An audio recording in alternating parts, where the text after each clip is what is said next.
give me one mic. Everybody's got excuses, but you got one life to live, one life to give, one moment, one opportunity. Boy, that's it, and it's all said and done. When the going gets tough and the tough gets going, you just go ahead and run. Cause opinions are like assholes, everybody has one. They're being constructive or they jealous of the outcome. It's not about the times you fail, it's about the times you got up. And I don't even care what the fuck your excuses is. Fact is, you just blame the cause of foolishness. What you think I'm dubious, you gotta get up, get going and just move on. Don't look towards the past, you gotta groove on. You procrastinating now, you gotta get that motivation. I already created a track called Inspiration. Gotta get up, get going and get fucking hype. Go ahead and live your life with no regrets, no regard, all the effing time. Ladies and gentlemen, welcome to Wrestling Talk. Now, it's been a hot minute. I guess we're a bi-weekly podcast now because we seem to go 1 week, take a week off. But we are here. We are back. Minus Big Red. He might randomly show up perhaps, but he's feeling a little under the weather. Such a shame. It is nice weather outside, so hopefully he is feeling better. But of course, I am not alone to talk about this huge, ginormous, gigantic weekend in wrestling that we do have. 3 pay-per-views are going on between Double or Nothing. Double or Nothing, Night of Champions in Saudi Arabia. And then we also got NXT going up against Double or Nothing on Sunday with NXT Battleground. So a lot of wrestling to get to. And I guess we got a little bit of, big news that came out since we haven't been on regarding WWE and big news on AEW. But I digress. Of course, everyone likes to message me when we're on live, and I always forget to put it on silent. But I digress. Let's first bring in my compadre, my amigo, my partner in crime, ladies and gentlemen, the crazy one, Kid Crazy. How's it doing, everybody? Hope everybody's okay. If Justin's okay. WTN is back in action because we couldn't go on and not give our viewers and listeners a preview of this huge wrestling weekend coming up. So That's what we're here for. So let's get to it. Let's get to it. So I guess the biggest news out of the wrestling world right now is Tony Khan done did it. He done made himself a huge deal with Warner Brothers Discovery with having all of his shows for $250 million a year, making it $1.2 billion tagline. So Tony Khan is raking in the money. I imagine this is still technically going to be on, obviously, the TV, but they are going to get some stuff for their streaming platforms. So as of right now, I think All Access is slated to be on, what are they called now? They're technically called Max. Is that what HBO Max? Yeah, HBO Max. Oh, well, no, they took out the HBO. That's it. That's right. Took out the HBO. It's called Max now. So All Access is slated to be there. Probably a lot of the dark and elevation stuff that what they used to do might be there as well. Because why not? It's content and you can always reuse it if you want. So there's a lot of stuff there. Tony Khan did a major deal, so that's great for Khan. I guess that means they are in the big leagues now, because that literally is, without putting the WWE into the picture, I think that's the biggest wrestling deal ever. I think WWE has only done maybe more with probably, I think TNT, when they were with TNT, it was a crazy deal there as well, and all that. So kudos to Tony Khan. What are you thinking they do with the streaming platform, though? Are they going to start maybe putting pay-per-views on there? What do you think they're actually going to end up doing with everything that's there? Or are they going to maybe do a WWE Network scenario with all the live stuff is going to be a little backdated?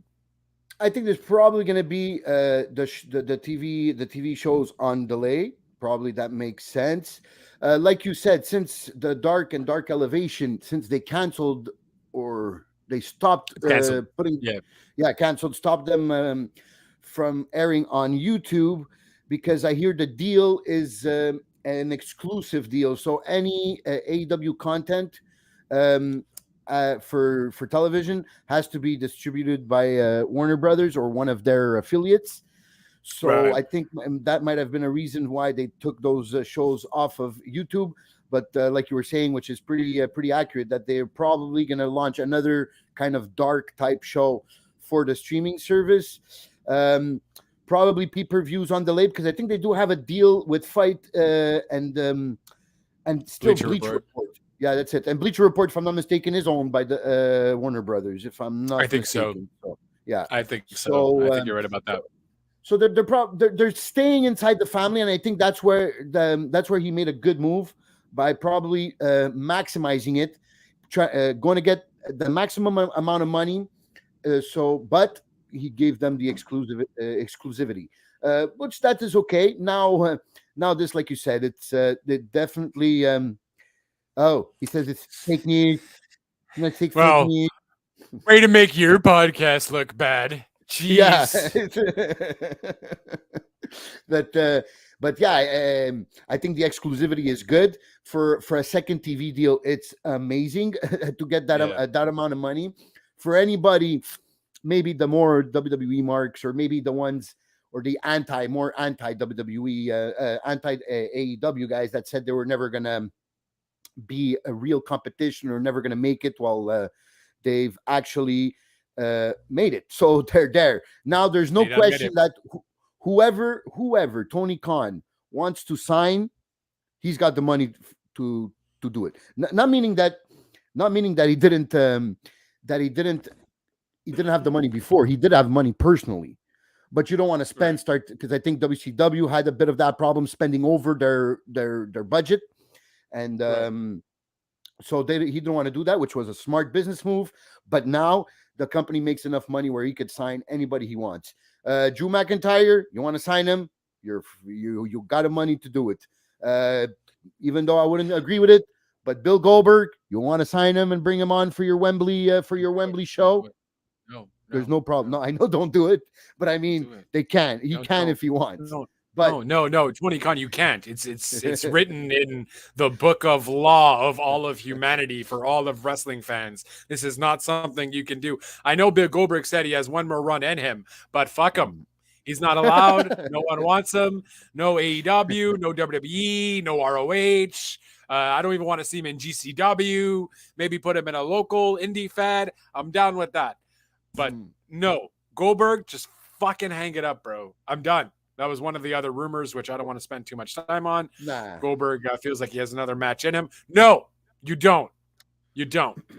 You never just did. For the publicity, he's certainly not worth it in the ring. Certainly, I wouldn't bring him if I was Tony Khan. But maybe the publicity around bringing him would maybe. But you don't need it. At the end of the day, you don't need it. You're already pre-sold 60,000 tickets, if I'm not mistaken. So I don't think it's a necessity to make that big bang move, publicity stunt, and getting Goldberg. No, I would prefer Goldberg, if he doesn't want to hang them up, he would get the Mickey Rourke from the wrestler treatment and doing some. It's true. I think I was also referring to Hogan. Hogan also probably had mentioned something about that too. Yeah, no, Hogan, no. Well, bro, how many hips have you replaced already? Like, stop. Oh no. Do your Hogan? Do your AEW? Well, I mean, Hogan mentioned he might have another match in him. I think he mentioned that, and I think he mentioned against Austin or something, or there was some rumor where Austin and Hogan could like fight. I don't know if that was just a wrestling report that was just kind of like what if, but I think Hogan had commented on it, and I'm like, no. Hogan, you did a lot for the business, good and bad. Just stop it. Just stop. These old heads have just got your appearances, and that's it. That's it. I completely agree. You for a guy who doesn't want to be on the podcast, he's certainly on the podcast. It's for Mania. He says, okay, the rumors are for Mania. No. I don't want it for next year's Mania. I don't want it for 20 years Mania. I don't want it forever. Never. No, you're good. Yeah, so big news there. We'll certainly see what happens. I just wanted Lord to knows we got a lot of clarify content. the exclusivity deal between AEW and Warner Brothers does not include ROH. So this is a deal really Right. between AEW and WBD, nothing to do with Tony Khan and his other company, which is Ring of Honor. So just want to be clear. So Ring of Honor is free to get another TV deal with another company or stay on YouTube, and that's why they're still on YouTube. So just wanted to put it out there. They're not on YouTube. Oh no, they're on on the stream under the no honor, right? What is it called? Honor Club. No honor. No honor. Honor Club. Yeah, Honor Club. Yeah, that's it. Okay. No, that's a good point. I figured they weren't. I just read into Collision and Dynamite kind of thing. I figured they weren't. I personally haven't watched a Ring of Honor pay-per-view show since they were on the Honor Club.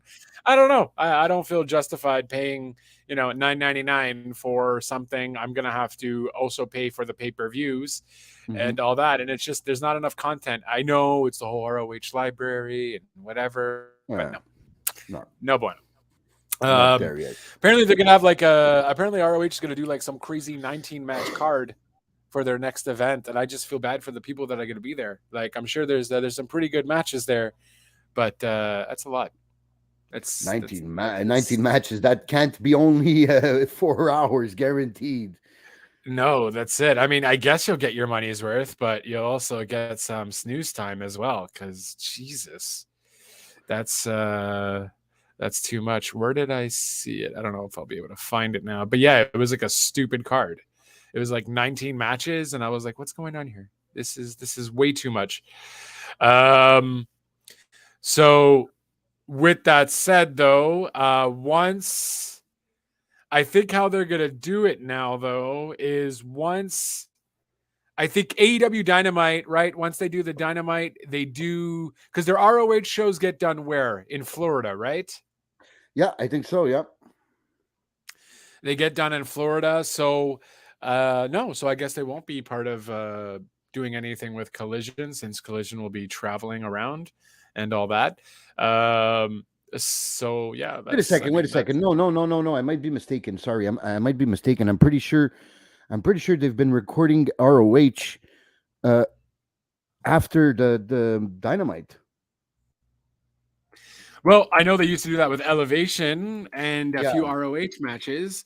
But I don't know if they I remember reading that somewhere. Do that anymore. We'd have to double check, but I remember reading that somewhere.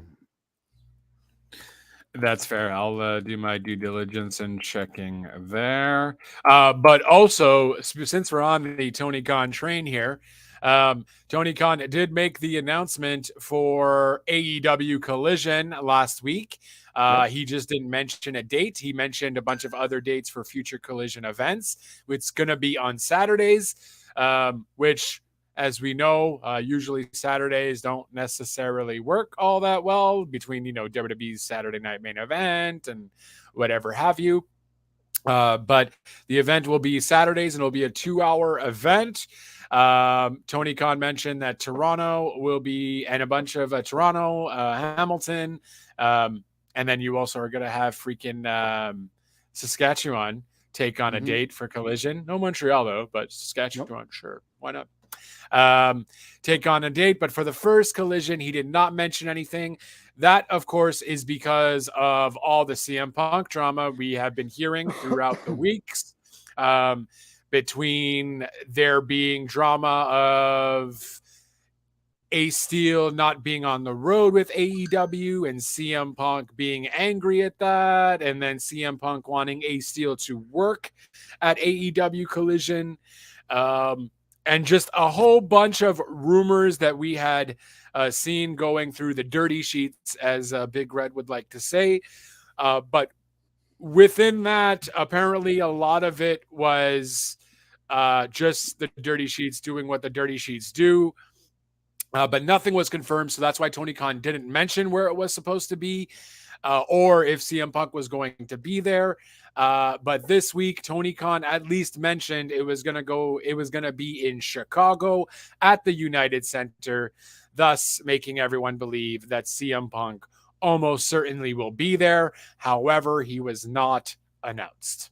So most likely will happen, because why book the United Center in Chicago?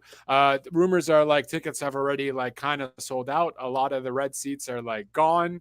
I don't see Tony Khan doing a swerve and just not having CM Punk there. Because I feel like Riot Mania will be a new pay-per-view happening courtesy of AEW. And I don't think Tony Khan is down for that. So yeah, How many times a year can they go to the Chicago before they kill that market?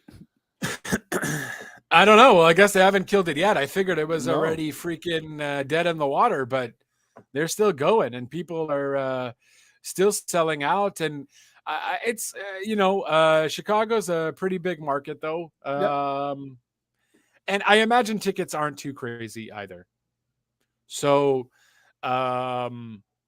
yeah, I mean, because especially United Center can hold about what? Pretty close. If it doesn't reach 20,000, like Bell Center level, pretty close. Yeah, it's like Bell Center level kind of thing. So that's pretty good. You sell it at $60-$70 a pop, and that's for the front seats. It's a bit higher. That's still pretty decent bag. But you put CM Punk there. Put CM Punk there. With CM Punk, there's no doubt it's selling out. Yeah, even just by the possibility of CM Punk being there, then it will be selling out. Yeah, exactly. Well, I mean, you can't just a possibility it though, because if you don't, then actually put CM Punk on the show, even if it's at the end or whatever. I mean, Tony Khan loves his swerves, but that's a bit much. You're going to have a bunch of fans shooting a bunch of shit in the ring, and it's going to be a shit show, and it's going to be a whole bunch of bad publicity. So I don't think Khan wants that. I just don't know. I guess I want to see CM Punk. I mean, sure. I just don't know how long it's going to last. I don't trust CM Punk. I think Tony Khan trusts CM Punk due to the fact that, he has him under contract, and I'm sure now there's even more loopholes, and that he has sent him a bunch of other things like, hey, you can't do this, you can't do that, or else this and this will happen. I don't know anymore. I think I've been done with CM Punk since the Brawl Out, but I'm also pretty excited to see what they would do. At the same time, I do think that's MJF's only opponent at the moment, possibly for what is it? Not Double or Nothing, but I guess All In, which would be All In, All In at Wembley, or All Out, or All Out the next week, the following week. No, the same week technically. Oh, it's the same week because one is on Saturday and the other one's on Sunday, type of thing, or the opposite way. I mean, one's on Sunday, the other one's on Saturday. No, not like a day apart there, but it's like literally the same. I think it's within the same week, because Wembley, I think it's 2023. Let me just check here. Yeah, so August 27th is All In.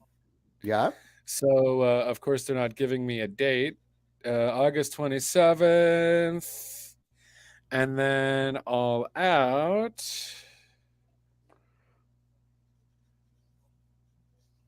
Just give me a date, guys.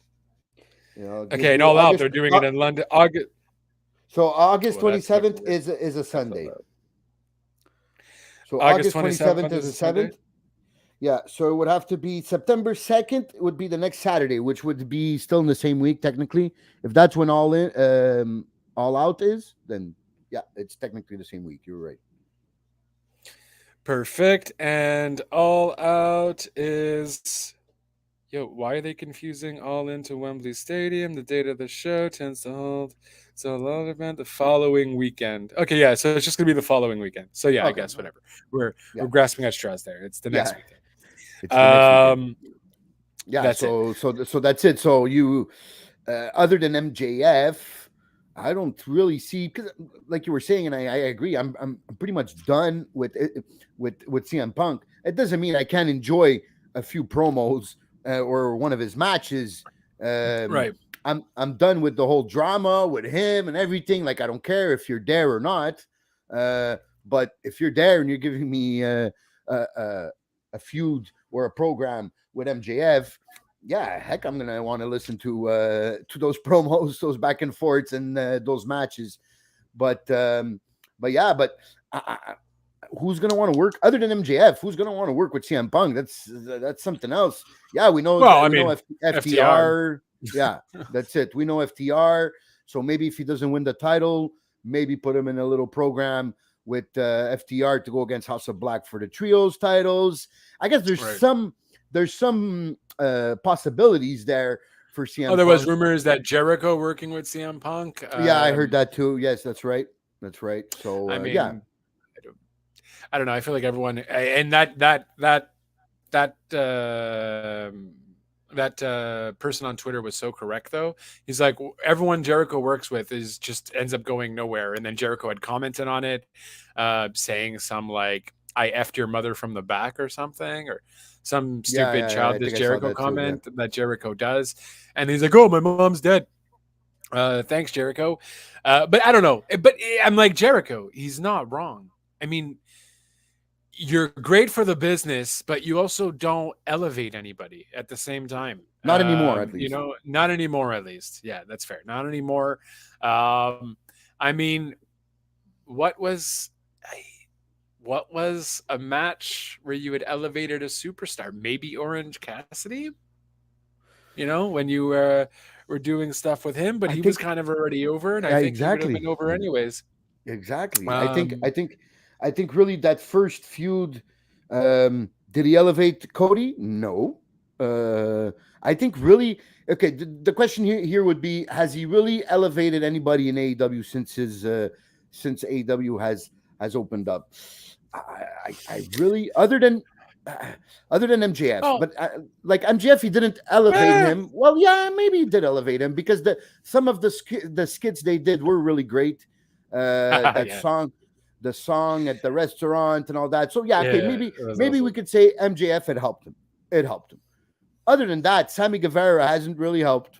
Nope. Any of the other ones where he faces the young guys, where's Action Andretti? That he's the one who that wanted to bring him in after he saw him in a dark match. Bang, you had those series of matches there, back and forth. Bang, it's completely disappeared. So yeah, like I understand the leadership role in the back. I understand you could put him in any situation, and if you need something, he's going to be there for you. But really, okay, like are we really expecting him to elevate Adam Cole this weekend?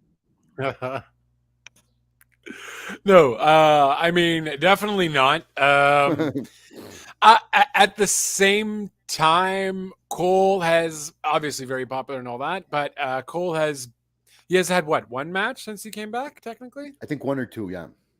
One or two. I mean, no, he's not going to elevate him. I mean, it's going to be a fun match. It's an unsanctioned match, right? Yeah. So that should with the return of Sabu.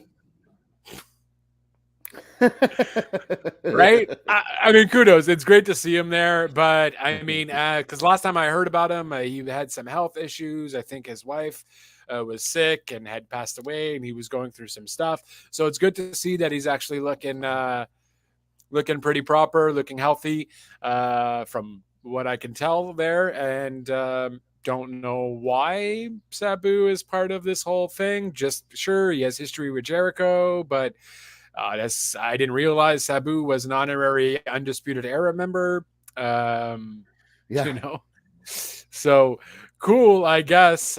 Sure, you shocked me, but I mean, I feel like he seemed like he had difficulty doing his what do they call that? His trademark, his little trademark stance there. It seemed like he had a hard time doing that. I think all those chair shots and moonsaults and swantons into tables might have had a little of an impact on him. But I don't know how he's gonna help. Sure. But there's still, he's like, okay, so we're 5, you guys are only 2. So yes, this non-sanctioned anything goes match will favor us. So then, let's bring the 70-year-old man that's all broken up. He's gonna Sabu is like 3 people. Yeah, I don't. I mean, I don't know. I was like, okay, cool, but why wouldn't you have maybe just brought Bobby Fish back for maybe a one off? I know Bobby Fish is a little crazy and he's kind of all over the place. O'Reilly obviously won't be able to do anything. Yeah, But he's even still just lingering with those injuries, right? he's still, yeah, I think was it I believe it was his back, no, or something, or his Or his shoulder, or back, something or like that, his yeah, or his something neck, something done with his neck something. and his back. Yeah. But I mean, it still would have been pretty cool to at least bring those two out. O'Reilly, obviously, not to do anything because I mean, you know, you don't want to. Yeah. But just for him to be out there, kind of thing, and everyone kind of scared of him, just to have that photo op moment of the Undisputed Era together, just because Tony Khan can, would have been really cool. But I think Bobby Fish is still a that's not the route. possibility this weekend, though. I don't know how Kyle O'Reilly his injury is a whole for bunch of real. legal Like, issues there. No, but apparently he's I heard it was really still it was really rehabbing bad. and all that. Yeah, Yeah. so but Bobby Fish, I think, is a possibility. I think we've seen, unless Tony Khan is really that kind of guy to keep a grudge, and he's really, really, really not happy with that whole story of Bobby trying to recruit Adam Cole there for Triple H. But I think there's a deal to be made here because Bobby Fish never went to WWE, so he's still around. And I think it would get a medium pop, or at least it could help in the story of evening the odds there between Jericho Appreciation Society and Undisputed Elite there. Because if Kyle O'Reilly really can't show up, I don't see how 5 with 2.5 really is a credible confrontation. 2.5. So yeah, so I think maybe Bobby Fish is maybe a possibility here, or just outside the box. It can be anybody new coming in, and to even that scoring, maybe get a pop. I think the more of the reason why they're putting this is more because a little bit of what you were mentioning before, the fact that Adam Cole just came back from a long stint off TV and out of the ring. So maybe this will help a bit get him back into his momentum. I think maybe they didn't have much more stories to put him in. They didn't want to put him into a long-term storyline, maybe to get him into the groove a bit. So I guess you do 2, 3 weeks, 4 weeks with the stint with the program with Chris Jericho. It's always going to work. I know it's going to probably be a good match in the ring, and the story has been okay. I've been disappointed at times, but like yesterday's Dynamite, I think it served its purpose to prepare for the pay-per-view. So I'm okay with the match, but I just don't see this being at Adam Cole's level. Adam Cole should be somewhere else. But I understand the whole being off a long time. Got to smoothly bring him back into the field there. That's it. I know I was ragging on Jericho there before. He doesn't elevate anyone, and this is not a match for elevation. No pun intended. This is a match simply just to get Adam Cole back on his feet. Jericho does have a good work rate. He still absolutely has that. So him going against Adam Cole, obviously we know Adam Cole has a great work rate as well. Just to dust off the boots a little, I think this is kind of the perfect match for that.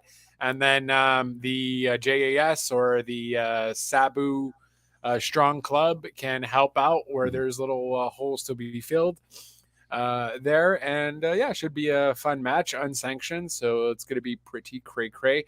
I imagine we might even maybe see something leading to Forbidden Door, whether it's on Jericho's side or on Adam Cole's side, someone from New Japan coming. And screwing someone over and leading it to Forbidden Door. Yeah, was Okada ever part of Bullet Club? No, No, not Bullet Club. No, it was kind of he was part of Chaos, if I'm not mistaken, he is still part of Chaos or whatever faction it is, which is one of their biggest rivals there, Bullet Club. They're more of the babyface faction there in New Japan. Okay, pretty sure because Adam Cole was only part of Bullet Club, but in ROH, right? ROH guaranteed. I don't know if he made some appearance in New Japan. I think he might have, but I'm not 100% sure of that one. But ROH, I'm 100% sure he was part of Bullet Club there in that one. And last time they were bringing in Switchblade. I'm getting Jay White. He was the one basically that introduced Jay White the first time he had shown up in AEW. Not since he wasn't yet signed to AEW. He was still part of New Japan, but there's a link there. But I wouldn't be surprised. Adam Cole, next level, like what him doing next would be probably taking that belt off Orange Cassidy. I think that belt's being taken off Double or Nothing, to be honest with you. In that Blackjack Battle Royale there, I think that's maybe where OC loses it. I don't think Adam Cole needs to beat Orange. I think that'd be a fun match, first and foremost. But I don't think you put Adam Cole in the world title picture. Excuse me. I don't think you put Adam Cole in the world title picture just yet. I do think you maybe get Will Ospreay to come out for a bit. You got to do something with Forbidden Doors. So give me someone. Give me a. Well, I think if I'm not mistaken, Will Ospreay's facing Kenny Omega. Well, I mean, we don't know yet. No, but not for a Forbidden Door. I think there's a match announced already for. Let me check right here. But I think I remember seeing that. Probably for the title, right? Was it Will Ospreay who beat or Kenny Omega who beat Will Ospreay in January? Or am I confusing my stuff now? Will Ospreay versus. Oh no! Will Ospreay. Okay, that was the match at Wrestle Kingdom. Named in tournament to decide challenger. That was okay. So maybe I was confused, and maybe it was an old article which talking about Wrestle Kingdom. It could be possible. Yeah, I think that's very possible. From the headlines I'm getting here, it looks like that. It looks like I was confused. That's it, because they haven't done anything since Wrestle Kingdom. So yeah, exactly. So maybe Forbidden Door is a possibility since that happened in New Japan. So maybe they want to return that favor and have that match in an AEW ring. But yeah, I think that's the possibility there. I think Adam Cole doesn't really need to beat Orange Cassidy. I think I agree with you there. But I think Adam Cole needs gold around his belt. Needs gold around his waist. Around his waist. Yeah. I think that helps him, and it feels like he's more confident. He has more of his character fits better when he has gold around his waist. Well, I think he just needs a storyline at this point to see how that goes. The problem is the only time we've seen him in storylines is when he's had gold around his waist or he's had a faction behind him. And now he kind of doesn't have, although yes, he has strong, but he kind of isn't a leader of a faction right now. And he's not really in any kind of storyline with Jericho. In a sense. So, and that's kind of where we're in the unknown with Adam Cole, right? Because that's all we've seen him. We've seen him either with a belt, NXT for 2 years, and with a faction, but we haven't seen him go at it on his own. So and really climb the ladder. You're right. And really climb the ladder. So I think it might be better for him not to get any gold. I do think we might be getting some maybe Adam Cole and Britt matches where it's going to be intergender matches going on for a bit, maybe. I don't know. It's hard to say. Because Adam Cole doesn't really fit anywhere. You're assuming OC will be... yes. Still be champion come Forbidden Door, yeah. Basically, where JLB has mentioned that he thinks OC probably will lose his international championship this weekend at the PPV. Yeah, so. Thanks for not being here for the whole show, Case. Huh? No, thank you for coming by. No, and that's it though. So it's just I don't know where Adam Cole fits in the grand scheme of things, just because everyone's kind of doing their own thing. MJF still has a lot more to prove, whether it's going to be with CM Punk or another Moxley thing, or who the hell knows. I guess Adam Cole could fit that picture. It's just I don't know. I don't necessarily. I see Adam You Cole want to? maybe doing something with the trios. I think, whether it would be strong. I mean, don't make Sabu an honorary member of the Adam Cole Club there, but No. get someone else there. Whether you want it to be Fish or someone else. Maybe going after the trios might be fun. I just don't see anything happening. Don't touch Orange Cassidy. You don't need to. That's for a rising star, if anything. And then don't touch the world yet because MGF still needs a good run. Adam Cole can't look bad to the point where he's gotta have his rising up story again. So he kind of was down with his whole concussion thing. So this is his rising up story. Maybe do something with him, and I'd be maybe down to see Adam Cole versus Adam Page. You know what I mean? That might be fun. Why not? Know? Not necessarily for a title, or maybe Adam Cole versus Adam Page versus Mox, triple threat kind of thing, because their feud still kind of isn't over or whatnot. I just don't maybe want to see Adam Cole with a championship right now because you can't. He doesn't need to win anything right now, and he shouldn't win anything right now. So he shouldn't be in the picture then because it's his comeback story right now. I mean, unless you want to beat Jade Cargill for that fucking TBS championship or TNT championship, then go right ahead. Adam Cole, do it. I know people are going to hate you for wrestling a woman, but clearly nothing's happening with Jade Cargill. So by all fucking means, do it. But aside from that, no, I don't know. But I'll be curious to see what Tony Khan is thinking to do with Adam Cole. That's going to be a fun little, hopefully, a fun little story to tell with Adam Cole. Yeah, I agree. You don't want to put him in the position of a world title picture, of a world title match, because I think we're still not done with MGF's run, and you don't want to do that. So I think the TNT title is also not a good idea because of the whole thing with Wardlow and with my apologies. Sorry. So with this whole thing with Wardlow, so you don't want to make Wardlow again look weak more than he has in the last few months. So right. I guess that I said the Intercontinental because I think it would be a good one to start, like to build up to start climbing up the ladder again. But I don't see how two baby faces like Adam Cole and Orange Cassidy can pull that out, even though AEW has a tendency to do these one-time deal face versus face match. But if like you say the Orange Cassidy loses that title this weekend to a heel, then that might be a possibility. Maybe not his next challenger, Adam Cole's next challenger, but maybe in the next 2-3 fights, maybe that can be something for Adam Cole. You're just a hater. Jade versus Valkyrie is going to be fire. I think it will be fire match. The only disappointing thing is I think they'll keep it with Jade. That's the only disappointment. That's the only disappointment part. Yeah, that's it. I think, I mean, their first matchup was good. I think they had a second matchup as well, which ended up in a no DQ, if I'm not mistaken. No, I think Jade won, right? Again, with that one too. The last one I don't remember seeing.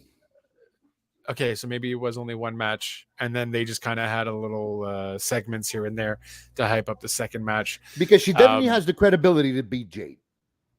For sure. She's been champion all over the world. She has a good skill set. She's an athlete. So I think the credibility is there. Now you just got to make the people believe it, and you got to pull it off in the producing of the match. You do those three things, I think it will be a success. Because she's at 60-0, right? So Valkyrie wins. She will be 60, and she'll be the one in the 60-1. So is that enough? What was Goldberg's streak? What was Goldberg's streak? I think it was 100, 181 or something, or more than 163. Or if it's not 163, it's just a bit more than 163. Because for some reason I remember that number. WCW wrestling streak. It was.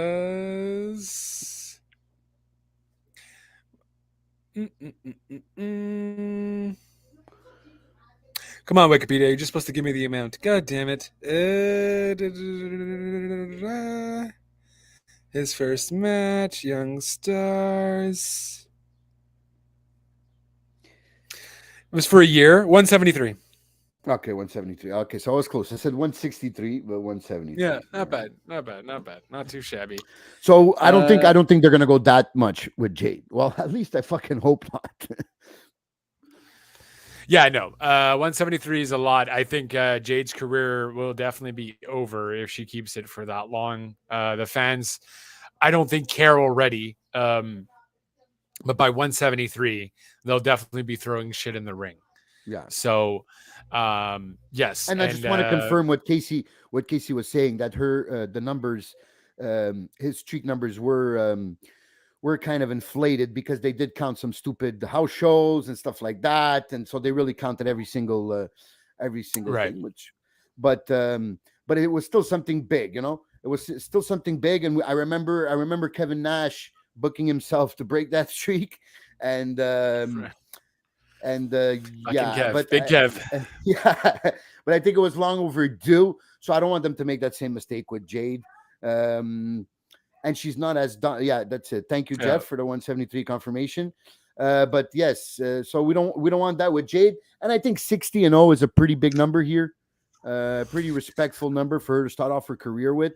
So I think it would be the perfect time. I think, and Valkyrie is a credible person, and I think she can hold herself as champion. She's a good champion also. So I guess we'll have to see. I'm doubtful that Tony Khan is up to the job to take that belt away from Jade yet. I think you need more of a rising star, though. I feel like Taya Valkyrie has already kind of Mm, proved herself. She deserves more to do something with the world title yeah, than go after the TBS championship. So, unless maybe I one don't day know. the what's her name, You just got the to get it off new, Jade. You really yeah, have you to, got to get because off Jade. honestly, at this point, it's not giving anybody any credibility, including the 60-0 winner, Jade. So at this point, the TBS championship's a complete flop. So anyone winning it now won't do anything. They'll just have to reinvent the belt to make it their own, kind of like what OC did, Orange Cassidy did with The the international, the All Atlantic international, that became in All international. Yeah, Atlantic International. Yeah, because Orange Cassidy, amazing, absolutely amazing. This guy's a workaholic. He's even defending it in. I think Casey on on our WBU show, he had mentioned that he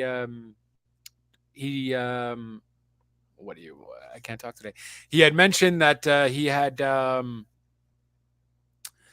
wrestled 21 times in the Indies, defended the title 21 times in the Indies on top of his reign in AEW. wow. So it's a lot. It's definitely a lot. And so that's why I don't think also Adam Cole could really kind of do that kind of work schedule necessarily right away. Um, so that is a lot. And yeah, so if you put it on someone that can do what OC is doing with the international championship, I think you're in good hands. But I don't know. I don't.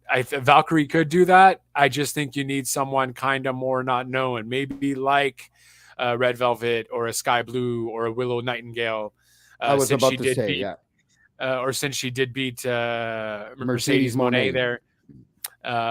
They're saying because of the foot. That's Yeah, why it was because of the Mercedes injury, Monet is. but still, it's still a big feat. She did beat one of the best in the biz That's to it. win the first ever N NWGP Women's Strong Right. Championship. So that's a big feat for her. So maybe if they want to build on that momentum from her winning that Mhm. championship, she might be a plausible challenger for Jade also. And I think physically the credibility is there that she can take her on. Maybe she'll get tasered and the streak will break that way. Yeah, maybe. Oh Jesus! Yeah, very possible. I mean, just do something. Taser her, or do something. God damn it! Um, but yeah, I don't. But I don't see it happening. I would love to see it happen, but I highly doubt it. Highly doubt it. But I just don't know what you do. But I think Willow. I liked my idea. Not to sound cocky or narcissistic there. I liked my idea with maybe giving it to Willow. Willow has that notoriety now because she has beaten Mercedes Moné. They did a whole segment with her talking about it on Dynamite. I think that's a good push for that. Maybe even turning her heel, perhaps, when she does win the TBS championship. Because now she has it in her head, right? You can kind of make that storyline where she's beating everybody and she's beating the best and yada, yada, yada. I think that could maybe kind of work. But I don't know. I think it would be the perfect opportunity for a double turn here. Yeah, that's fair. I don't know how Jade would be faced there, but because in the few times that we've seen that people do get have a reaction for Jade when she gets those like for example when her daughter, I think it was her daughter that was at ringside, and kind of there was like a feel good moment there. So people, there has been moments where you see the good side of Jade, and I think people can get behind her as a real badass babyface. You know, I think she's done her time as a heel, and the baddie, this whole baddie part, I think it's run its course. I guess you need to be more of that badass, what they call anti-hero type of babyface. I think she can pull that off, and I think Willow, with some kind of cheating or something, turns heel and gets that championship. I think it can work out for both ways. It won't make Jade look bad. It'll still give her the momentum of turning face, and it could make Willow a star by making her not only champion but a kick-ass heel too. So I almost maybe imagined a different kind of turn. Maybe she wins it as a face by the baddies trying to do something, right? She wins it as a face, but then she kind of just she holds up that title and she just turns. And then she like takes a chair and starts hitting Jade and da da da da da.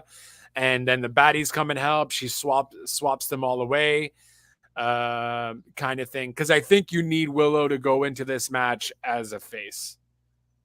Oh yes, because definitely going into this match. Yeah.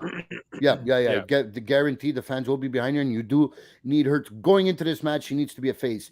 Whether it's like you say, whether it's like she turns after getting the win, which is more of like she will turn on the fans type of thing, right? Then really cheat to win.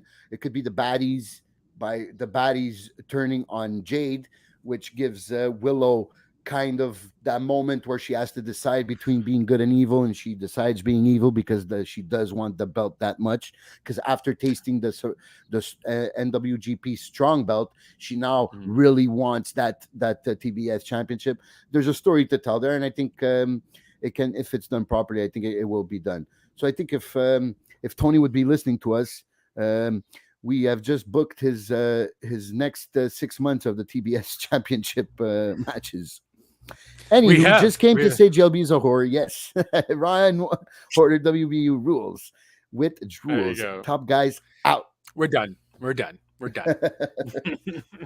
Thank you, Case, for coming on in. Always appreciate it. I've been missing WBU for a hot minute. Just all in my head kind of thing. So kudos to Case for still coming on by. Appreciate it, good sir. I'll be back probably Sunday. I don't know if we're doing it Sunday because we have a whole bunch of pay-per-view bonanza going on. News and rumors wise, I guess that's kind of it, right? There's nothing. Yep, I guess that's kind of it. Yeah. I mean, I guess Serenity is now in. Is it Serenity? I feel like Serenity. Oh, Trinity, right? Trinity. Serenity. Trinity is now on Impact. I think we maybe have mentioned that on our last show.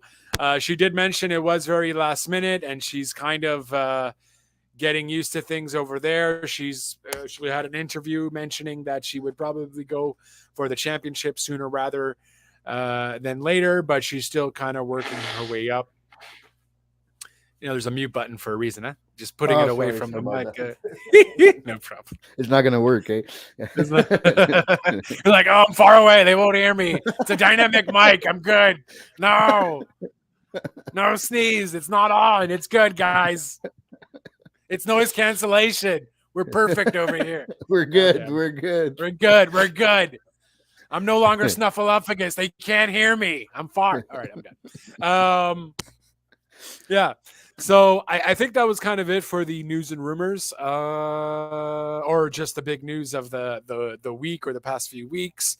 Um, so United Center for Collision being a thing, Tony Khan, Collision being a thing, a new show on Saturday nights. AEW Elevation and Dark are no longer a thing on YouTube. That most probably will go on Max, which Tony Khan has made a deal with of $200 million a year for the next 5 years. Biggest wrestling contract for a broadcasting company in quite some time. So a lot of great stuff for AEW there.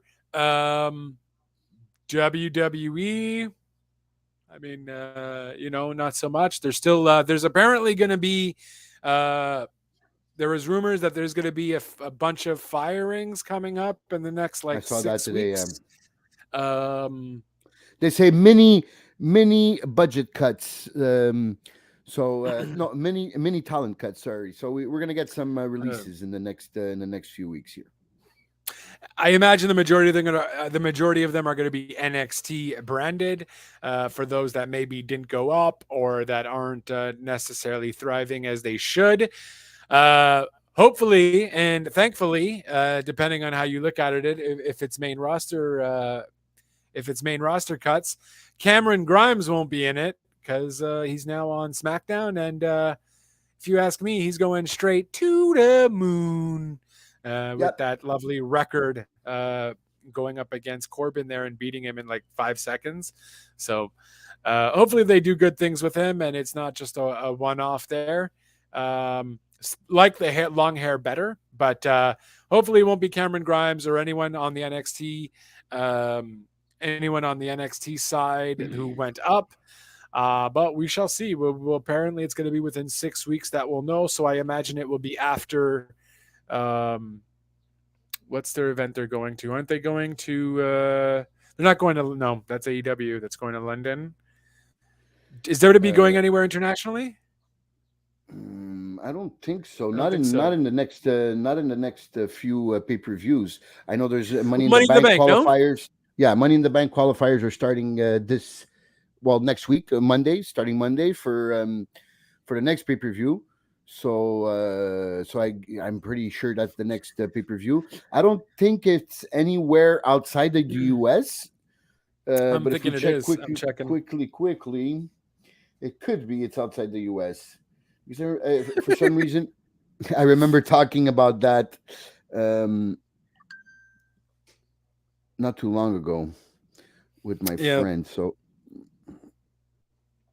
the O2 Arena. So it is in London. You are right. Yeah. Except it's not in a big except it's not in a big stadium. It's at the O2 Arena where they have all the big boxing matches, boxing events. So it's still a big event. It's still a pay-per-view. It's still in London, which for some reason I don't think they're doing a special start time. So it's gonna be in the middle of the night. Yeah, I don't see that happening. I feel like there's going to be a special start time. I think you're crazy on that. It's saying it's at 8 Eastern? Well, because it doesn't say here. No, it doesn't. Okay. No way. I feel like this is going to be like maybe like a 4 o'clock thing on our end or something. I don't think it's going to start that late there. Theory and Liv Morgan. Because Saudi Arabia, you really can't do it at normal time because then it would be just ludicrous. But I think. Speaking of ludicrous, congratulations, Ludacris, on the Hollywood Walk of Fame. Kudos to you. Oh, I didn't know. Congratulations to my man, Ludacris. So start time. So they're really not saying what time. That's 2022. That's not the right one. July 1st. Mark, date, location, and time. Oh, yeah. So pre-show at 12, main show at 1 p.m. Eastern. There you go. So that will be July 1st. July 1st. So everybody mark it in your calendars. July 1st, Money Canada in the Day. Bank, Yep. Canada Day in the O2. Well, I don't know if they call it Arena. O2 or O Yeah, Square, O2 Arena. but O2 Arena. It's O2. It's O2. You are the only one that calls it the O Square. Get that out of your head.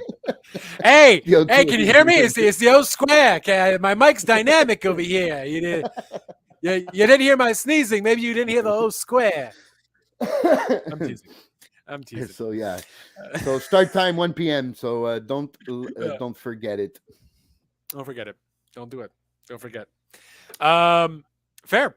So with that said, well, we probably shouldn't forget because I think that's pretty much the big news there.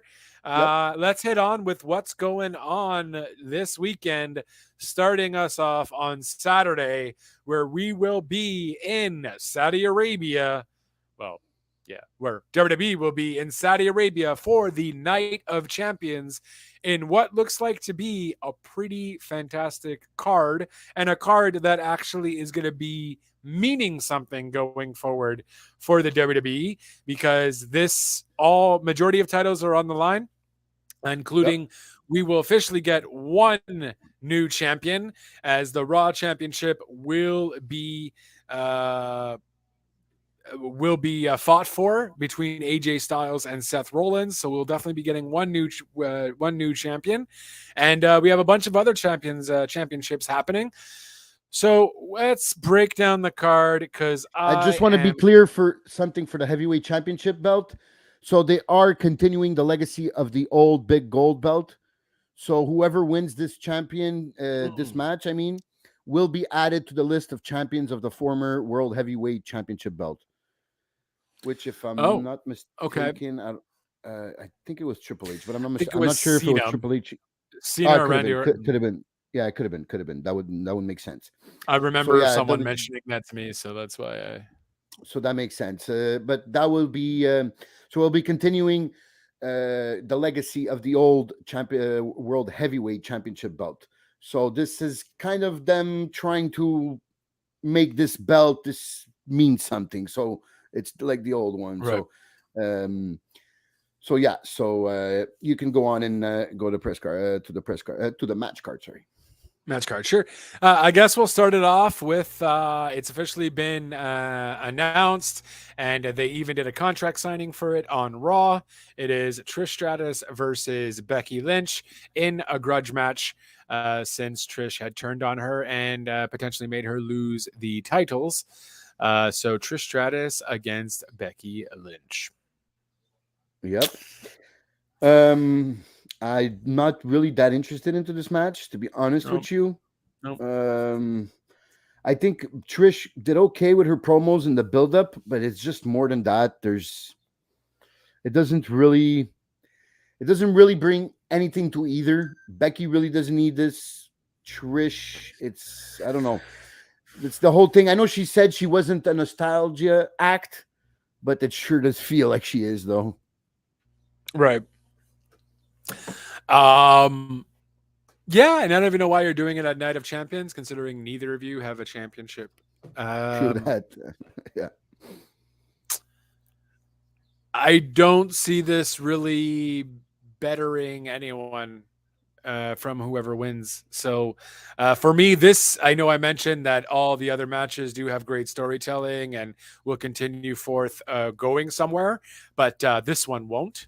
And is probably the only match that doesn't really do anything for anybody at any point in time. So I guess I will go with Becky, because what's the point of Trish winning? Yeah. I will go. Yeah, I agree. I agree here. I will go with Becky because it's the only thing that would make sense.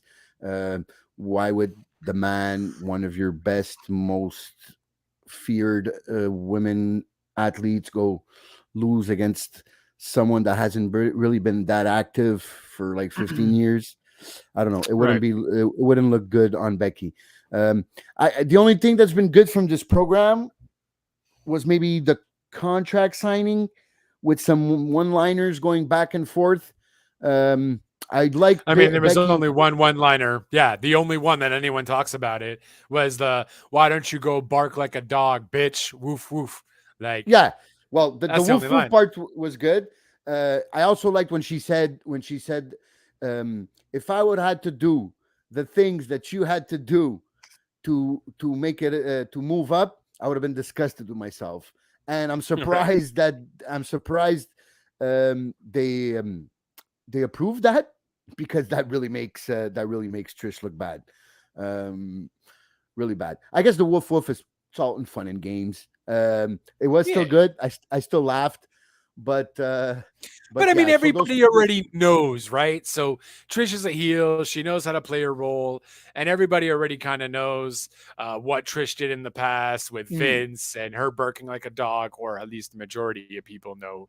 And if they don't, then they don't know who the hell Trish is, anyways. exactly, yeah. Um, so Becky just did well. I feel like Trish kind of gets lost with her talking sometimes, almost like I do. You know what I Hmm. mean? But Trish like randomly gets lost and she doesn't know what to say, or she gets too distracted by the fans, and she Hmm. kind of can't really pinpoint as to where she's going with what she wants to say.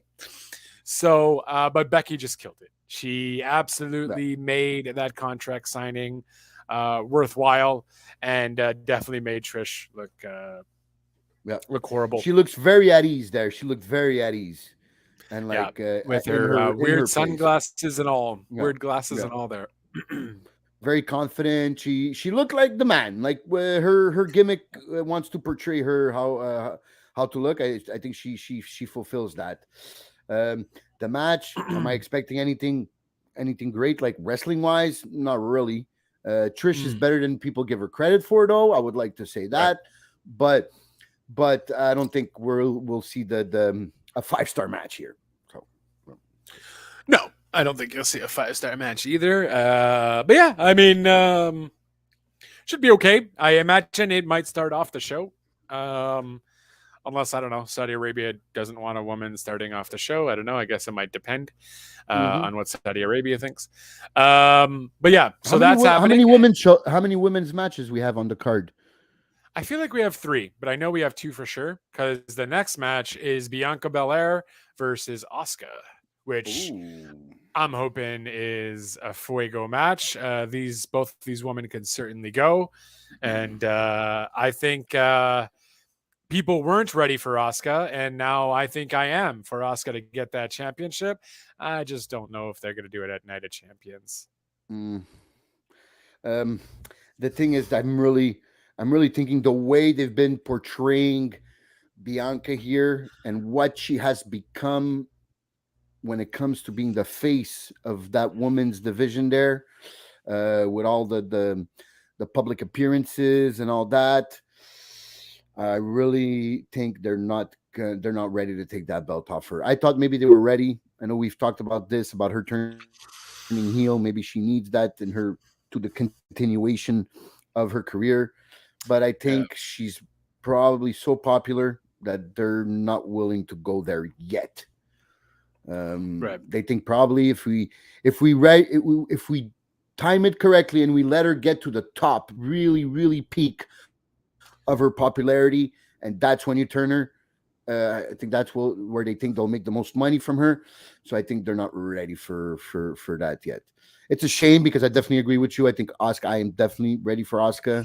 Um, For sure. I really like the match. I really like this match that they had on. Was it on Raw? Oscar versus. Was it on Raw? Or was it on SmackDown? It could I have think been it on might have been on SmackDown. SmackDown.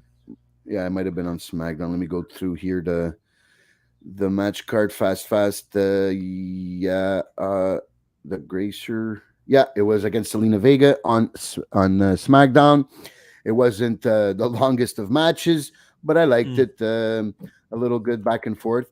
I think Selena won a lot with her match. Well, won a lot of respect, I would say, with her match versus Rhea in Puerto Rico. Um, that welcome she had from the people in Puerto Rico was great. I think that gave her a bit of momentum. Um, but it also makes Asuka look strong right now to bring her back and show that okay, Zelina might have been this good against Rhea, but look how Asuka is good, and how she just beats Zelina, and now makes her credible to go beat Bianca. I just don't know if that's where WWE is at the moment. Yeah. I mean, look, I get it. Bianca's a crazy great ambassador.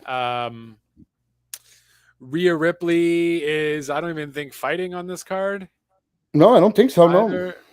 So I think maybe doing a Rhea match would have made a little bit more sense. Saving this for maybe a Money in the Bank or something would have been better. Because I don't know. I just don't give a shit about what Bianca's doing. To be frank with you, is she? Look, I think she's great on the mic. She's a phenomenal wrestler. There's nothing going against that or what she's doing. It's just she hasn't had a decent storyline in forever. Dare I say, since Becky, even maybe before that, because the Becky feud went a little bit too long too. Yeah, so I don't think we're gonna see that. But then I don't know what you do with Asuka after that. You do have two women who are injured, though, with Liv and Dakota Kai being injured for what is going to be quite some time. So maybe you do have Asuka go into the. This is going to sound like such a Vince move, but you have Austin go. You have Asuka go. You have Asuka somewhat break up the damage control there, and Asuka do something with Io Shirai. Yep. That could be, like we spoke about it before, because there's an actual rivalry there from back home, and also a kind of ethnic rivalry there. They're being from, or you even put them together, bro. You fuck up that thing. You actually make them a tag team, and then you can see that whole thing happen, explain it to the fans, and then you have an epic one-on-one against them to further something going on there. Because that might be fun, and that's going to waste a few months with Asuka and Io. So I definitely see Asuka in. She'll definitely be involved in the qualifiers now for Money in the Bank. Probably win the qualifier and be in that match at Money in the Bank, in the Money in the Bank match. So I see her being useful for that, but I definitely am down for a program. And if you give me some long-term storytelling of a tag teaming up of Io and Asuka, and then bringing to a separation, and them having a rivalry in a set of 2 or 3 matches, well, take my money. What is their technical feud against each other? Well, they've had some. I think they've had some matches earlier on in Io's career before Asuka came to WWE and Stardom, but it's really more of a, because of the 2 cities they're from. Asuka being from Osaka. Osaka. Sorry, Osaka. And Io being from, I don't know if it's Tokyo or from somewhere else, but being those 2 cities are big rivals. In like type of a Montreal Quebec rivalry going on, or something like that, or a Montreal Toronto, whatever.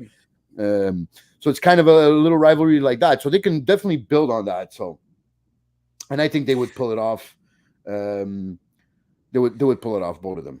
So she's from Kanagawa, Japan, technically. Io. Okay, Kanagawa. Yep. But yeah, no, that's fair. Okay. Yeah, I mean, and I don't know how many people actually know about that, who, do read the dirt sheets or whatever have you, and I think that might be a fun time, because, like I mentioned, I don't think you're gonna make Bianca lose it just yet. So that is one route you can do. You can go with it. Yeah. So I think we agree on this one. We both choose Bianca here. Bianca. And we're probably going to both agree on this one. Mustafa Ali versus Gunther. Oh, yeah. Hold on. Maybe this might change your mind. For the Intercontinental Championship. Yep, it's definitely 4. I definitely won't change my prediction, though. It won't change my prediction. I'm definitely going with Gunther here. But I think this could potentially be Mustafa Ali Mustafa Ali's coming out party here. So I think if he plays his cards right with the crowd behind him, like they're gonna be, and if he pulls out a match that I think him and Gunther can pull off. I mean, I think this could bring Mustafa Ali to the next level. I think finally you could get the recognition he deserves. Well, I mean, I don't. Why do you assume the crowd is going to be behind him? He's not. He left. He's not. He's pure. He denounced his religion though. From like first of all, he's American completely now, and I remember there being a story where they kind of.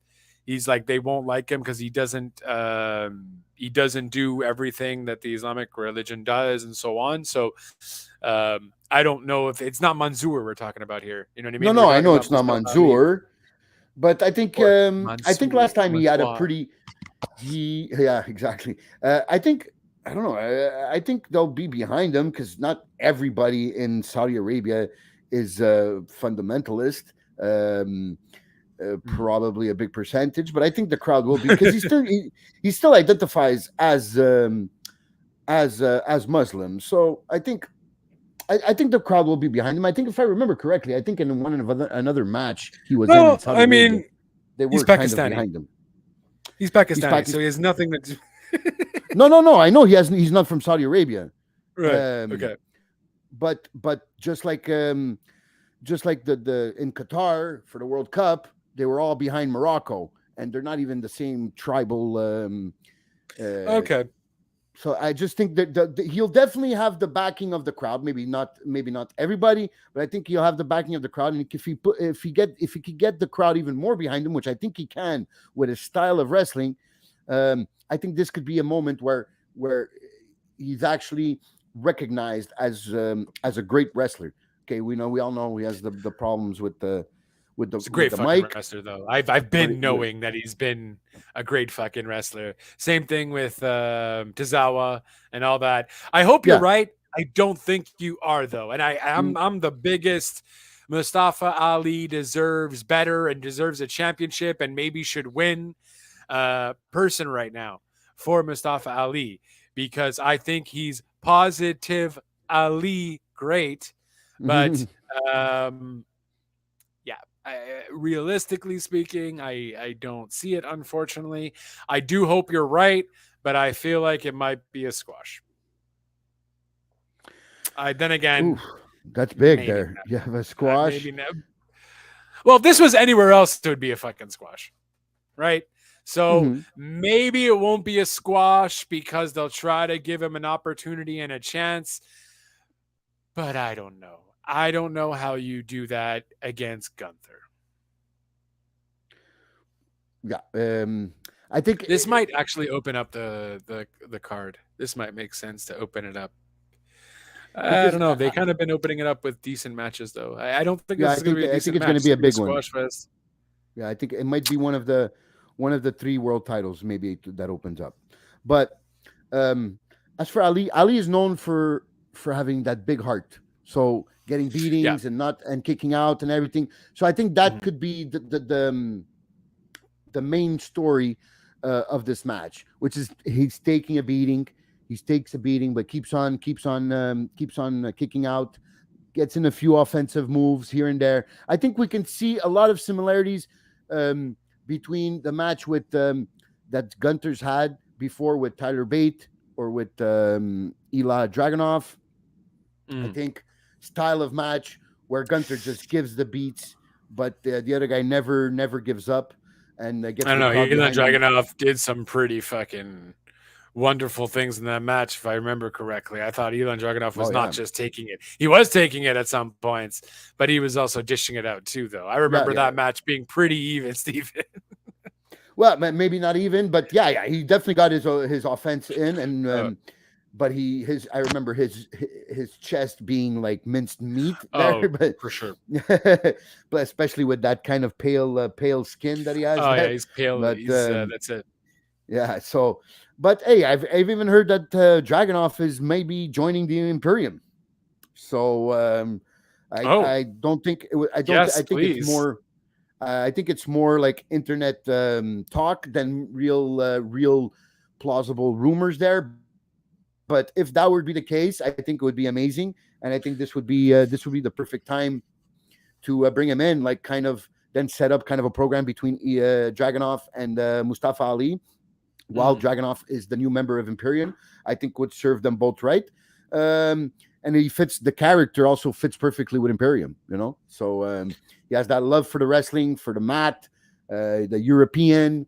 So I think all the cards are on the table for Dragunov to join Imperium. We just have to wait and see. But yeah, I definitely go with Gunther. My pick, and I think it ain't too much of a risky pick here, but I'll go with No, Gunther. no, might be worth going to DraftKings on this one here. So then we got the rather the undisputed tag team championships, where Sami Zayn will be in Saudi Arabia for the first time ever, because apparently now Saudi and Syria are in talks now and everything like that, and they're mending a relationship now, and that is why Sammy is going. It almost looked like Sammy wasn't gonna. No, never mind. That's a Cody scenario. We'll get to. But yeah, it just looked like a lot of people were wondering, oh, but maybe Sammy's not gonna go. Da, da, da. Well, newsflash, folks, Sammy is there. He had posted stuff on Twitter of him touching the famous wall there. I forgot what it's called. It was a pretty crazy cool picture that he showed there, and just reminiscing on the remarkable moment that he is now in Saudi Arabia and getting to experience these things with the WWE.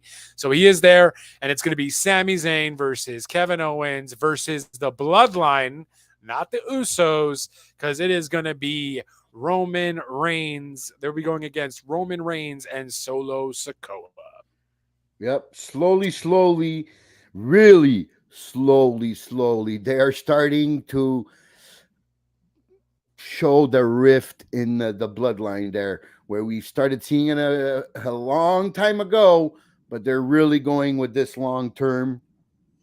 Um, yeah, I think, but if my prediction right off the bat is definitely our boys are keeping those belts.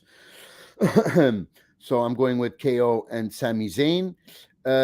But I wouldn't be surprised if maybe the Usos cause one way or another, if it's intentionally or non-intentionally, cause Roman Reigns and Solo to lose this match, one way or another. Whether it's they turn on them or whether it's because they try to come and help and they fuck things up, but one way or another, I think Usos are involved in the finish. That's fair. I don't know, man. I'm perplexed. I don't know if I would love for Sammy and KO to keep it. I do see Usos interfering either way, making them win and then them turning on them, on Solo and Mm-hmm. Roman. Thus, like, because either way, I feel like that's what we're going to get anyways, right? Usos versus the Bloodline at Money in the Bank, or Mm-hmm. probably at Money in the Bank kind of thing. So I think we're still going to get that. I'm just not sure. Do we put the titles on them? Maybe but they don't necessarily need the titles for that feud. Especially not Roman and Solo. Um, but then I don't know, because then I'm like, okay, but what about Judgment Day getting a shot at the titles against Sammy and KO or something, or Imperium even getting a Mm-hmm. shot at the titles with Sammy and KO. So they're keeping it. Yeah, Mm-hmm. KO, Sammy, gonna keep it. I do agree with you. Um, it's just Roman's 1,000th day, though, as world champion on Night of Champions. Oh, okay. So, do you have this big celebratorial moment where he holds Hmm. the tag and the world up on his 1,000th day? I Um, I think it's more. It could be the 1,000 day. Could be the start of the downfall of the tribal chief. So he reaches 1,000 days, make and sense. everything starts crumbling after that. So on the 1,000 day, big accomplishment, but you lose the tag. You lose your tag title match, and then the bloodline separates, and then they turn on you, and then the Usos beat you at Money in the Bank, and then Solo ends up leaving you, and you're alone at next year WrestleMania, and Cody takes that belt off you. I can't believe they're going to be doing it all the way until next WrestleMania. It's fucking mind-boggling. Oh, Jesus Christ. Yep. How do you tell a story for longer than a fucking year and it's going to be the same exact thing? But no, I think you might be onto something. I think the 1,000th day is the fall of the bloodline, which would work. And I see definitely the Usos getting involved and ruining it for Solo and Roman. So yeah, I think you might be onto something there. Boy, that SmackDown is going to be freaking crazy. I'll tell you that. Oh yeah. Oh yeah. That segment, that segment with Roman even mentioning everything that was happening, and he's like, you know what? Him saying like, first of all, you're going to dedicate a tag match to me? I'm not even a tag guy. We have tag people in our family. You know what I mean? I was like, oh my God. Like, it's fucking Roman. He's awesome. Awesome. And Thank God. if you're going to dedicate a match to me, you better go out there and goddamn win it. Do it. Yeah. Straight up. So, Straight up. It was good. It was very good. You see how every time Roman doesn't appear, but when he appears, he's money. So whether it's on Raw or SmackDown, so I think another one we agree with. So we agree with here our boys, our Quebec boys, hometown boys, will be keeping the belts. What do we got next? Brock Lesnar versus Cody Rhodes. I think this is another one we will agree in. I think this is all part of the story, which eventually I might start getting fed up of. But Montreal, Canada, what do you want to talk about? Definitely, I think the story here is Cody going to beat Brock with one arm. Just two. So I thought of it both ways, and I was like, okay, that would make complete sense because Cody is narcissistic like that, and can go above all and sacrifice everything, and to eventually do it. I thought of that story, and sure, Cody has done that before with his pec and all that. But then I thought of maybe this is a way for also Brock to beat you, where you don't look too bad when Brock does beat you. What story does that tell? When's Money in the Bank? July 1st. Oh, shit. So relatively recent. And then you're doing the Money in the Bank qualifiers. I think that maybe tells the story. I don't know. I don't actually know what story that would tell. Because there is a possibility here. Now that you talk, and while my brain and the hamster's going on, I think it is a possibility that it could be a reason for them to make Cody lose, makes it a tie, have one last match, one last grudge match to see who's better, and then that one Cody wins. I just don't know. I just don't know if they want to go that route. I think it's better for Cody that he just beats him a second time in a row, but even this time with just one arm. So it really puts Cody in that pedestal. Right. And then you get what's his face is out until SummerSlam, right? Who? So Roman? Brock. Oh, Brock, yeah. Yeah. So then Brock has his 2-3 months off until SummerSlam. I think it can work out. So I'll stick to, even though you had a good argument there, I'll stick with my prediction of Cody Rhodes with one arm.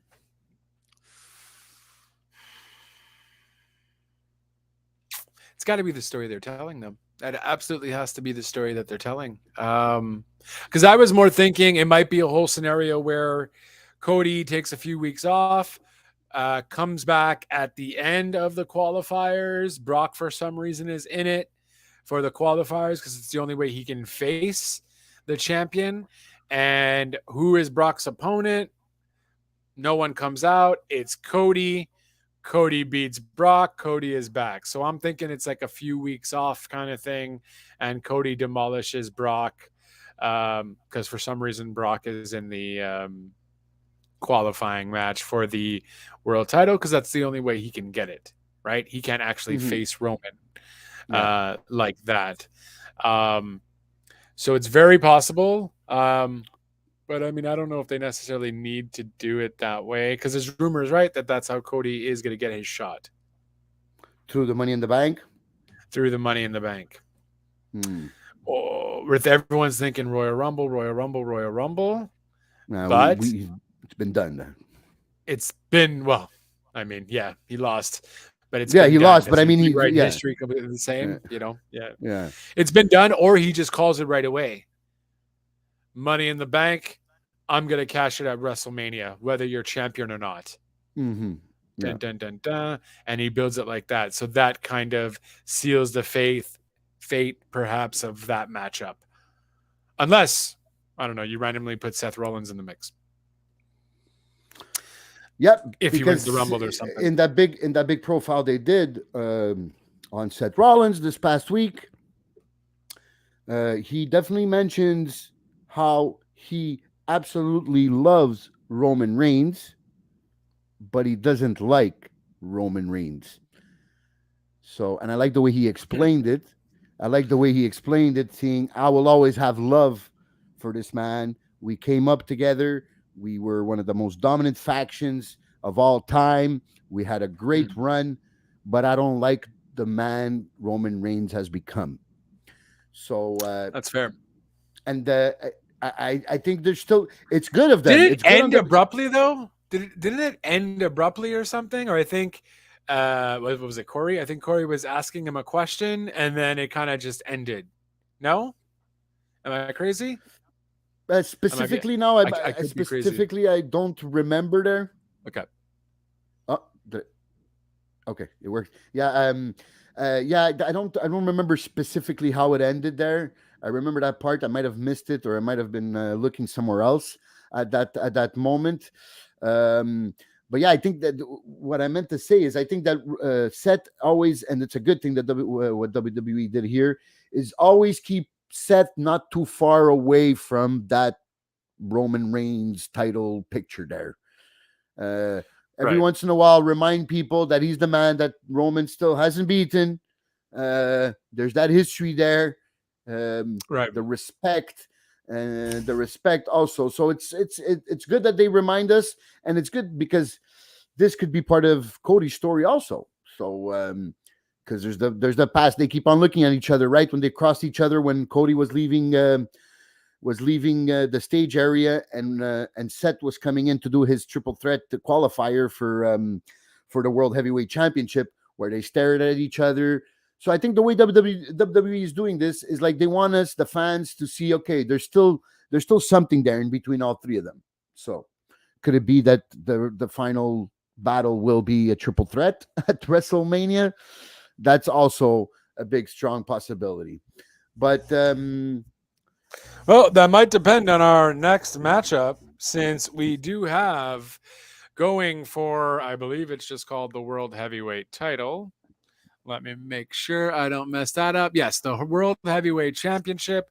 It will be Seth Rollins versus AJ Styles to become the new, I guess, since it's going off the lineage of the big gold belt there, of the new World Heavyweight Champion.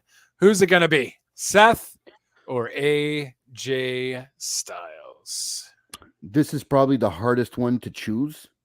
I think this could definitely steal the show here. They haven't had this match since, I think, what's his name? Seth Rollins was 19 years old when they were in the Indies. So yeah, I think it's definitely could steal the show. If I would have to pick a winner here, I would go with Seth.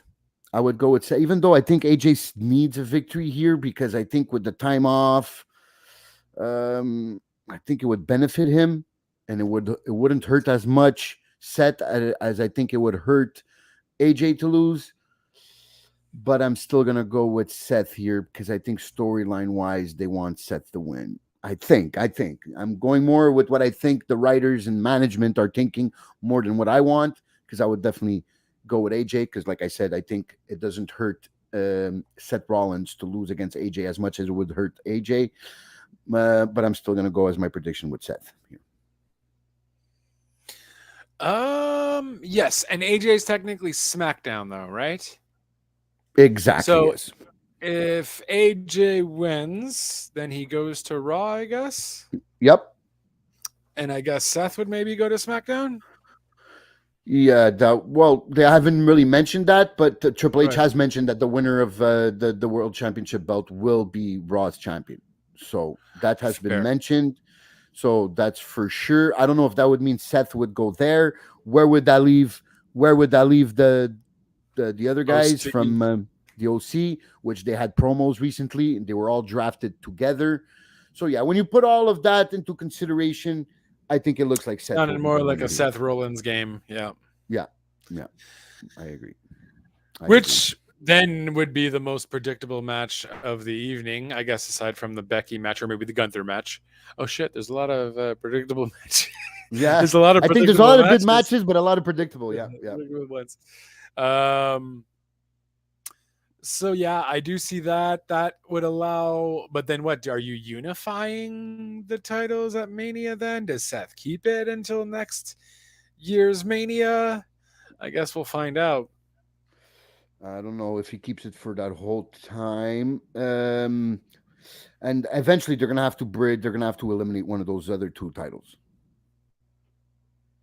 What other two titles? Well, the Universal and the WWE. Well, I figured that's just one title now. With the way Trips is doing it, though,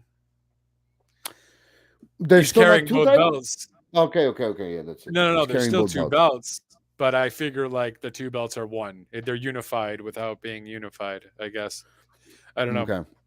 I don't know. So probably type of thing. The next person the person who defeats Roman will probably get a new belt, and it will be one belt, and will be called the undisputed WWE Championship. That would make so when sense. Cody Rhodes defeats Roman, yep, that's he'll be getting maybe the Ego belt. Yeah, which seems to be a perfect ending to the story he wants to tell. Right. Yeah. So that would be that's the main event, right? For the Night of Champions. Well, I mean, I don't know. It's they're coining it as a 3 main eventer between Brock and Cody, Roman and Solo versus KO and Sammy, and the AJ versus Seth Rollins for the World Heavyweight Championship. So, no idea which one would end off the show. I imagine maybe Roman's match would the tag match would. If you really want to put the prestige behind this new title, then I would have that as your main event. And then you don't want to also if they end up stealing the show, you don't want something like that you expect it to be strong to be after them. Like you don't want them to go on second to last and like really destroy everything and have the best match ever, and then you have Brock and Cody on finish and they can't deliver and really back that up. They really that's why I think this is going to be the third out of the main eventers. Then you have Brock and Cody, and then you have the tag match. Okay. Mm-hmm. Brock and Cody might be the slowdown period to calm people because all you're going to see is suplex cities and Cody holding his ribs. Or his arm, or his arm, or his arm rather, it's not his ribs this time. So very possible. Okay, so I guess that's basically Night of Champions, right? That's Night of Champions. We'll fucking speed through Double or Nothing because we took forever on that one. Yeah, and I kind of got to cut it short by 8 o'clock, 8:05. So we got to give All ourselves right, let's do it. 20 minutes here for Double or Nothing. Let's go. So Double or Nothing obviously will be on Sunday. Chris Jericho versus Adam Cole, unsanctioned match. Again, this does nothing for either, but it's a good dust-off match like we mentioned. Adam Cole takes it. I completely agree. Adam Cole doesn't need it. I agree with you there, but definitely on his road back to the top, climbing the mountain from the bottom. I think he must have this win here in his belt. So I will definitely go with Adam Cole, and I will add that maybe probably in a better match that people are expecting. Yeah, that's fair. That's fair. It's unsanctioned, so it might be all crazy, and we might maybe see some random surprises too. Yep. 6-man tag. Don't really care for the match, but Ethan Page and the Guns versus Hook and the Hardys, which is Hook and of course Matt and Jeff Hardy. Right. I guess I was like, wait, why is it Hook? I thought it was supposed to be. What's his name Private Party? from Private Party? Exactly. So I don't know why it's Hook now, but I don't know. I really don't give a shit about this whole little. I don't know why the Guns are involved either. Yeah, they're not part of the firm. It's not. It's a really weird, like put together last minute match. I think this match should have been on 0 Hour instead of on the main card. But I guess for the pop, you go with my prediction. I'll go with the Hardys. Well, yeah, that's it. So I think it's finally going to see the Hardys in a match. That's a non-deletion match. That's a non-deletion match. Yeah. So I guess that's what it's there for. And then after that, we do have. We also did kind of talk about it too. Jade Cargill versus Taya Valkyrie. Yep. I don't see. I don't see Jade losing, unfortunately. Good match. Don't see Jade losing them. Yeah, I agree. I think this might be probably Jade's best in-ring performance with a good worker like Valkyrie. But unfortunately, I don't think Tony Khan is ready to stop the streak. So I'm gonna go with Jade Cargill here. Yeah, same here. So we're agreeing so much so far here. AEW Women's World Title match: Jamie Hayter versus Toni Storm. There is rumors that Jamie Hayter is injured. So a lot of speculation that Toni Storm might grab it. Let me just look up just in case for those that didn't know. Because she did mention in her promo, Jamie Hayter, that even if I'm injured, I will be defending this title. I always said I wanted to defend this title, be a champion that defends her title. So I will be defending it.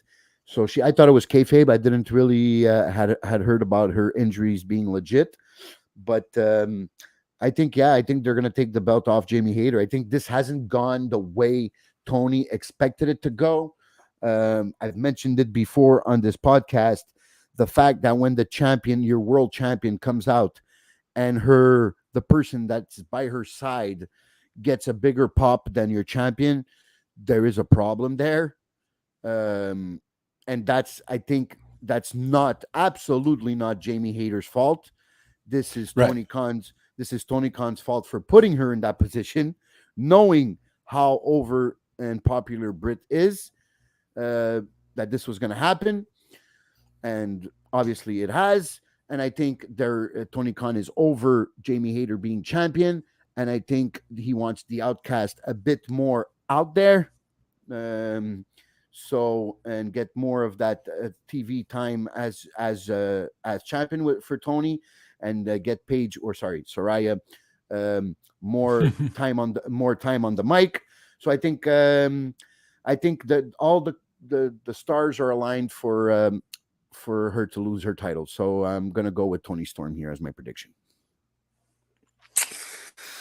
Yeah, that's fair. And I mean, if she's also injured there, she can't do much. I think it's good for Jamie to maybe take a little break. Honestly, they kind of messed up between her and Britt. I initially had thought that they were just going to end up feuding after a few weeks. Britt and Hayter there. So they just kind of kept it going, and it does nothing for Britt and it does nothing for Jamie. On top of that, I do think the fans do like Jamie a little bit better now, though. So maybe it did a little bit. But I mean, this whole feud with Saraya and Ruby, and I don't even know who the other one is. Saraya, Ruby, and Tony Storm. And Storm, of course. Yeah. Tony Storm. Just, I don't know. I just didn't care. It was cool at first, but it took forever for Ruby to get involved and pick a side, and then I just didn't care. The other side, you got Britt, Hayter, and what's it? Hikaru Shida, right? Well, yeah, Hikaru Shida has been helping them out. Yes, I was gonna go with the other one that's always there but never fights there. That's always accompanying them. What's her name? Rebel. Reba. Yeah, Rebel or Reba, one of those ones. But yeah, you're right. Hikaru Shida has been on helping them out. So yeah, that's she might be involved in this match too. Yeah, I mean, well, Shida might be a heel here, turning on Jamie. I know, because she is kind of a homegrown also. Yeah. She's definitely a homegrown. But that's it. They're the outcast, though, right? So it wouldn't make sense for her to turn Hikaru Shida. But whatever. I didn't really give a shit about the homegrown and outcast thing. It didn't click in as well as it should have, perhaps. So I don't know. We'll see what happens, but most likely Tony Storm's winning. So I do agree with you there. AEW International Championship. We got Orange Cassidy versus Dustin Rose. Well, we have people named. I don't know if you want to know. If you people don't want to know who the people are, earmuffs.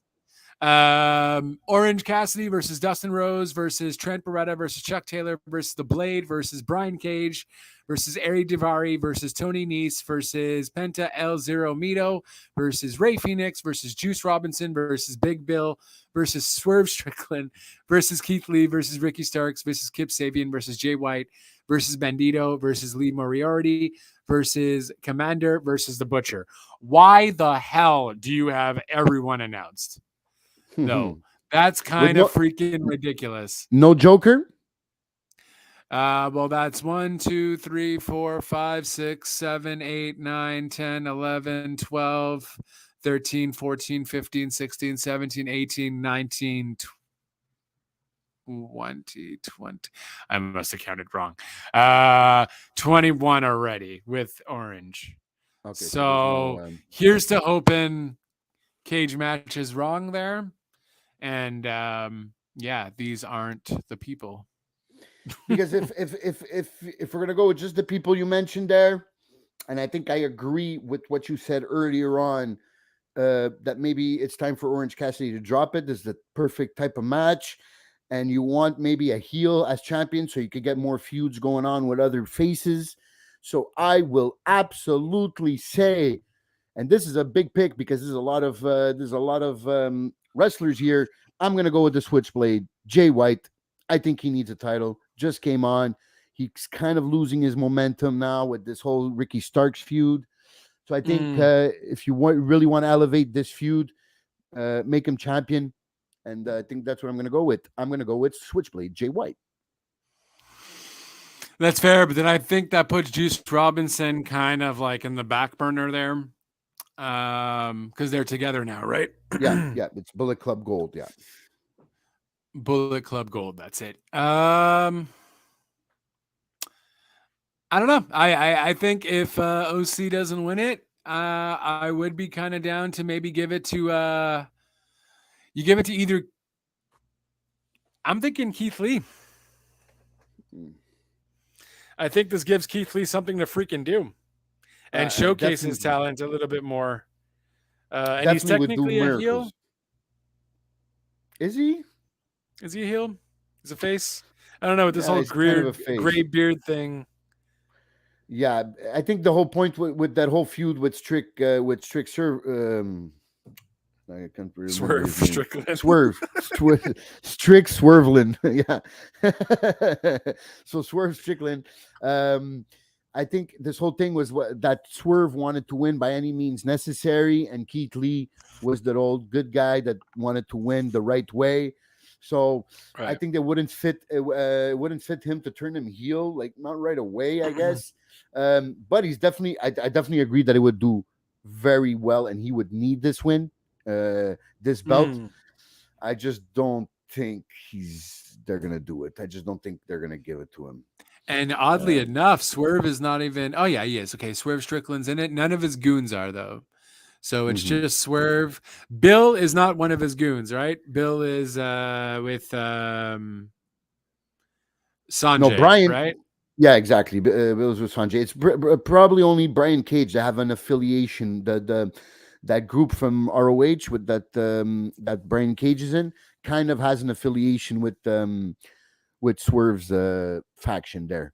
So there might be Right. there might be an alliance there, but I think it's more the style where they're probably going to get eliminated, Keith Lee and Swerve, and probably continue their feud, type of thing. Yeah, probably. Yeah, I mean, yeah. So I'm gonna stick with Keith Lee though. I think this gives Keith Lee something. Let him shy away from the whole Swerve thing. It's not working. I don't know what Swerve is trying to do with his affiliate mogul group, Mm. but I kind of stopped caring. I think I stopped caring after Rick Ross. I blame it on Rick Ross Yeah, with all this randomness he was that so he good did. that when he left, people didn't care no more. Yeah. No, that's TNT title ladder match: Wardlow versus Christian Cage. Yeah, I think this is Wardlow's chance. If you don't perform in a ladder match with Christian Cage, then you'll not perform. You won't perform anywhere. Um, I think this is your time to shine. I think he already won. He mentioned on Dynamite yesterday, he already won the Revolution ladder match, so he has a bit of experience there. He's not Mhm. swimming in unknown waters here. So Right. I think it can work. Um, Definitely needs the victory there to continue this thing. I think Christian doesn't need the victory here. He just needs to put Wardlow over. And I think that they chose the perfect match to have Christian do that. So I'm going to go with Wardlow here. Keeps the belt.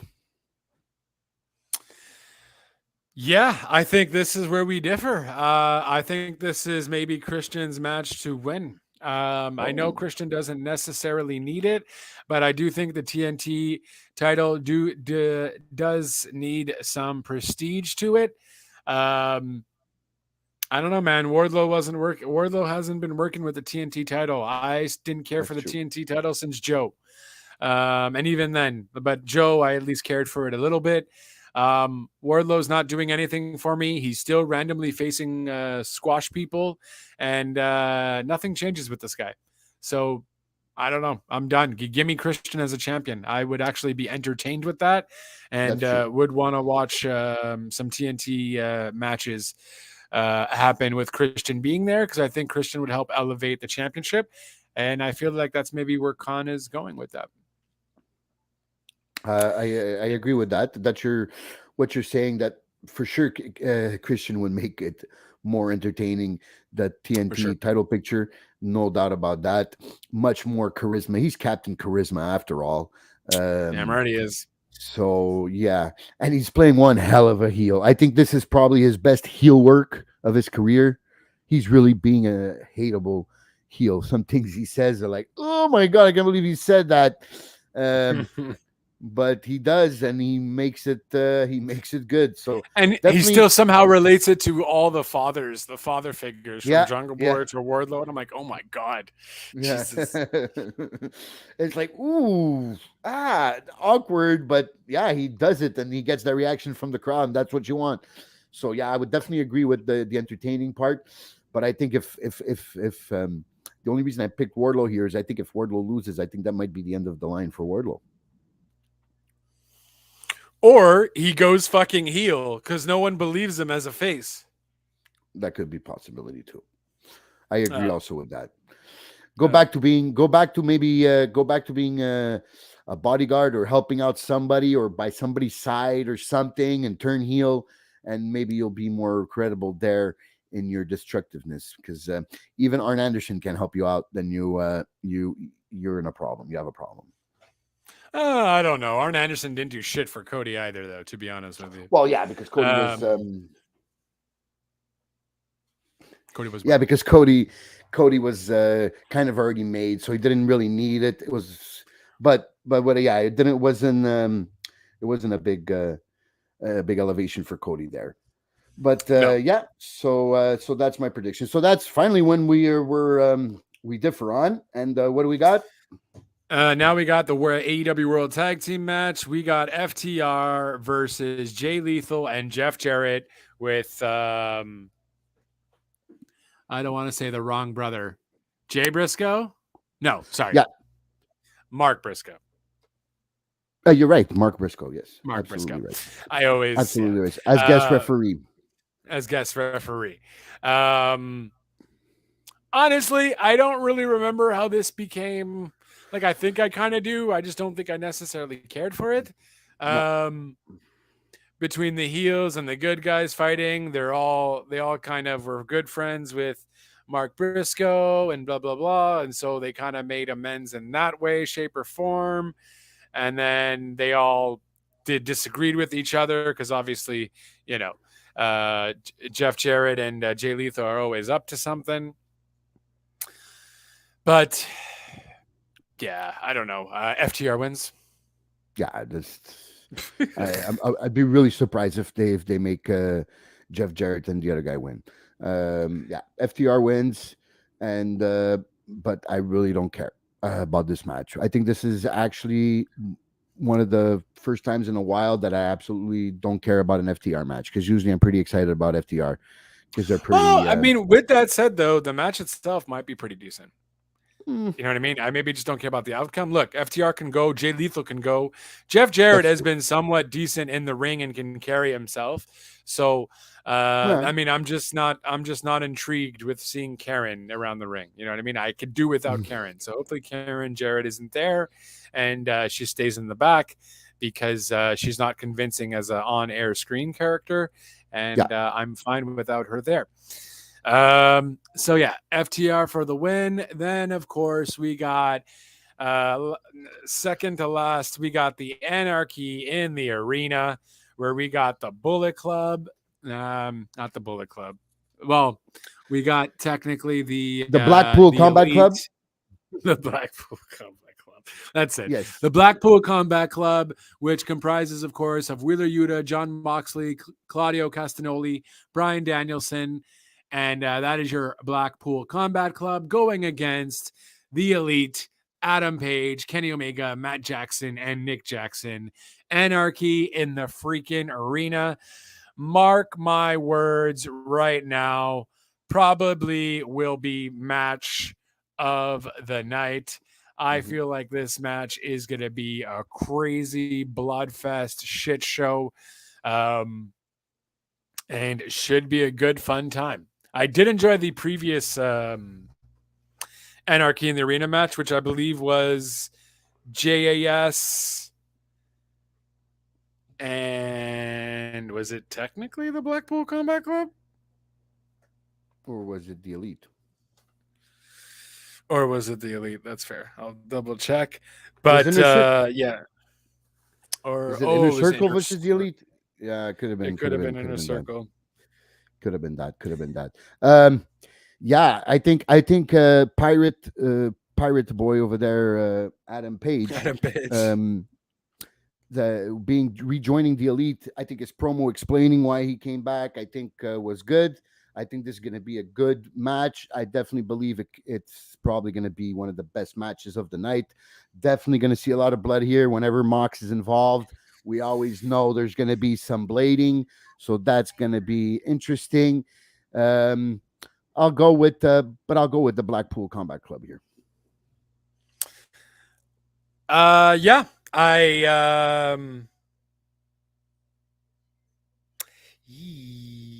sorry, I was just checking who it was for thing. 80 Wednesday Night Rampage. God damn it. Well, yeah, it was Inner Circle versus what's his name's team? Pride and Powerful, and Eddie Kingston was a part of it. Okay, for the so Anarchy in the Arena. okay, that's it. Yeah. So yeah, I don't know. I think I feel like it's the Elite's thing to win, though. I don't see why you would give it to the Blackpool Combat Club. They're not gonna need it. It's gonna be a great match, though. I'm just really excited. I guess I'll go. I mean, I don't know. I guess it could really go kind of either way. Depends what each of them do after this. Are they gonna still officially continue this, or are they gonna go on to do other things? I'll go with the Elite just for shits and gigs. And I think Don Callis is randomly going to get involved and then get his ass kicked by Kenny Omega as well. Yeah, so that'll be fun. I'll go with the Elite. I'm just not sure where they want to go with this one. Okay. Yeah, it seems it seems like a good pick. I think it could go either way in this case, because I don't think anybody gets really a lot of damage from losing this match. They're probably the two top factions in AEW probably. So yeah, I'm choosing the BCC. I mean, Blackpool Combat Club. Yeah, the BCC here, and not the BBC, but the the BCC. God damn it! And just because got a lot of BBC in your mind. A lot of acronyms here, too many to decipher. But yeah, so I'm going to go with the Blackpool Combat Club in this one. I think they'll come out on top just because they want to make them look badass, and that's how they've been looking recently. So I'm going to go with them. Yeah, I'll go with them. So it's another one we differ. Yeah, that's fair. And then we got, I don't think we're going to differ on this one. We got the Pillar Fatal 4-Way match where it will be MJF defending his championship against Jungle Boy, Sammy Guevara, and Darby Allin. Yep, I think this is a pretty easy pick. If you're doing your DraftKings pool here, I don't see anybody out of these other three guys being even close to carrying a world title from a big company as big as AEW is right now. So fair. MJF is the man. MJF, it's his ball, like he was saying yesterday, and he's going to decide what he wants to do with it. And I think he's the only one that to go forward with other programs you can have as your face or your champion. So I'm definitely going. I think it's going to be a hell of a good match. I think we're going to get to see some very close calls, very close finishes. But definitely come out on top one way or another. MJF will find a way to win. For sure. I mean, he is at least the least athletic wrestler in this match, perhaps. You know, probably between Darby, Jungle arguably Boy, at least, Sammy, yeah. Arguably. So yeah, I do, but I think this match is going to be fun. I think all these guys can go. Jungle Boy is always a good time to watch in the ring. Sammy Guevara as well. How many 630s can he freaking do in a matchup?